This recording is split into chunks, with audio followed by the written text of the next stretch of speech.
Dear doctor TV, సాధారణంగా rheumatoid arthritis అంటే ఏంటి, ఎలాంటి వాళ్ళకి వస్తుంది, వచ్చే ముందు లక్షణాలేంటి తెలియజేయండి అని అడుగుతున్నారు.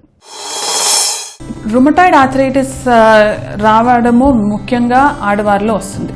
ప్రపోర్షన్ చూసుకుంటే 3:1 రేషియోలో వస్తుంది. ఆడవారికి కొన్ని హార్మోనల్ చేంజెస్ వల్ల 3 times ఎక్కువ వచ్చే అవకాశం ఉంటుంది మగవారి కన్నా.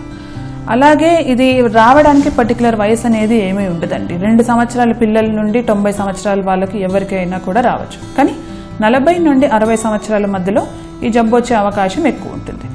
ఇది మనము ఎలా గుర్తుపట్టాలి అంటే, అది మొదట్లో ఒక్కొక్క జాయింట్లో కూడా రావచ్చు. లైక్ చెయ్యిలో ఒక వేలు రావడము, కాల్లో ఒక వేలు రావడం. కానీ నిదానంగా విదిన్ ఫ్యూ రోజుల్లో కానీ లేదంటే వారాల్లో కానీ ఒక్కొక్క జాయింట్కి ఎఫెక్ట్ అవుతూ ఉంటుంది. అండ్ దీంట్లో ఇంపార్టెంట్ ఫీచర్ ఏంటంటే, అది సిమెట్రికల్ ఆర్థరైటిస్, అనగా మనకు ఒక చెయ్యికి వచ్చిందంటే ఇంకొక సైడ్ చెయ్యి కూడా వచ్చే అవకాశం అనేది ఎక్కువ ఉంటుంది. నొప్పితో పాటు దీంట్లో వాపుతో కూడా వస్తుంది. అండ్ ప్రధానంగా స్టిఫ్నెస్ అనేది బాగా ఉంటుంది జబ్బులో. ఉదయం లేచాక అట్లీస్ట్ 1 గంట 2 గంటల వరకు కూడా టైం పడుతుంది. చాలా మంది చెప్పేది ఏంటంటే, వాళ్ళు ఉదయము వేడి నీళ్ళతోని స్నానం చేసే వరకు కూడా ఒళ్ళంతా బాగా పట్టేసినట్టుగా ఉంటుంది. తర్వాత రోజంతా పనుల్లో పడినప్పుడు ఏమి నొప్పులు తెలియదు.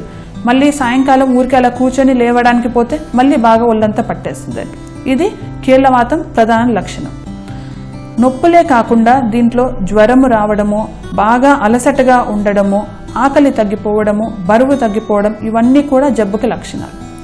ఈ కీళ్లవాతం అనేది ఉట్టి జాయింట్స్కే కాకుండా చాలా అదర్ ఆర్గన్స్కి కూడా ఎఫెక్ట్ చేయొచ్చు.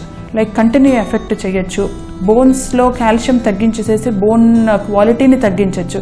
అలాగే లంగ్స్ని కూడా ఎఫెక్ట్ చేయొచ్చు. అందుకోసమని ఇవన్నీ ఎఫెక్ట్ చేయకన్నా ముందు మనం ఎంత తొందరగా జాగ్రత్త పడితే అంత మంచిదండి.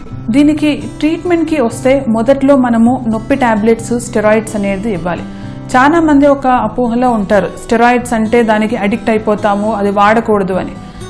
కీళ్లవాతంలో ఇది ఒక బ్రిడ్జింగ్ ట్రీట్మెంట్ లాగా వాడతారు. మనం వాతంకి ఇచ్చే వేరే మందులు పనిచేయడానికి 2 నుండి 3 నెలల వరకు టైం పడుతుంది. ఆ కాలంలో స్టెరాయిడ్స్ అనేది ఇవ్వబడుతుంది. అండ్ ఈ స్టెరాయిడ్స్ అనేది 3-4 నెలల కన్నా ఎక్కువ మేము ఇవ్వమండి. అలాగే నేను చెప్పిన వేరే మందులు, అనగా డిజీజ్ మాడిఫైయింగ్ మెడికేషన్స్ పైన ఉన్నప్పుడు రెగ్యులర్ చెకప్స్ చాలా కంపల్సరీ అండి. అట్లీస్ట్ 3 నెలల వరకు నెల డాక్టర్కి చూపించేసేసి ఆ మందుల డోసేజ్ అడ్జస్ట్మెంట్తో పాటు లివర్కి, కిడ్నీకి, రక్త కణాలకు సంబంధించిన రక్త పరీక్షలు చేయించాలి. తర్వాత కూడా 3 నెలలకు ఒకసారి కంపల్సరీ చెకప్ ఉంటేనే వాళ్ళకు లాంగ్ టర్మ్ అవుట్కమ్ బాగుంటుంది. అండ్ మెడిసిన్స్తోని కూడా ఏమీ సైడ్ ఎఫెక్ట్స్ రావట్లేదు అని చెప్పి మనం కన్ఫర్మ్ కూడా చేయడానికి ఉంటుంది.